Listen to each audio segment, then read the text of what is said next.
Just before Christmas, I got a sinus infection. I had a bad cough. I felt miserable. I called my doctor on a Tuesday, and they're like, well, the earliest we can see you is next Monday. It's like 6 days away. I'm like, that's not good enough. And then I was able to get a telemedicine appointment, which was great. Then I went to go get the antibiotic, and the pharmacy I went to said, oh, we're out of it. You're going to wait 2 days.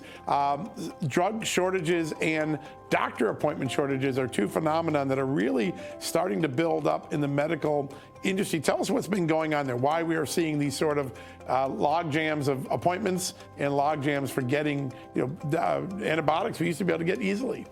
You framed it really well. You're talking about there's two important aspects here.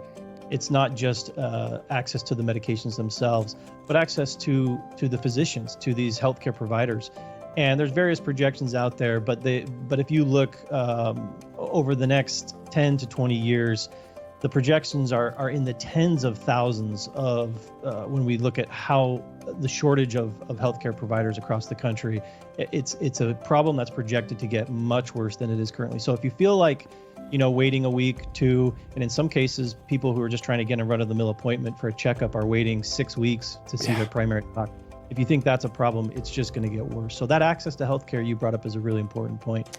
The other is access to the medications themselves.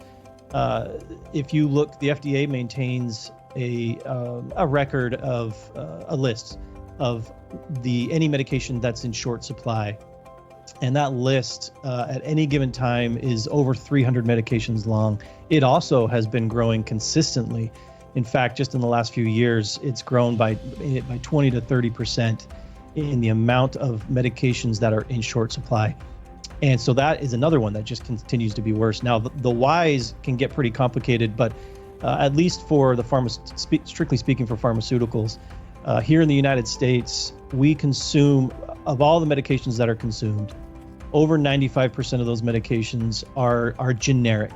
They're not the name brand $5,000 a dose medications. Right. These are generic medications. They've been around for a long time. That's what we depend on day by day here in the United States and around the world.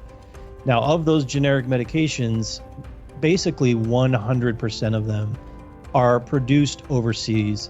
And if you look at countries like China, they've got their hand in one aspect or another in that manufacturing process in the vast majority of these generic medications.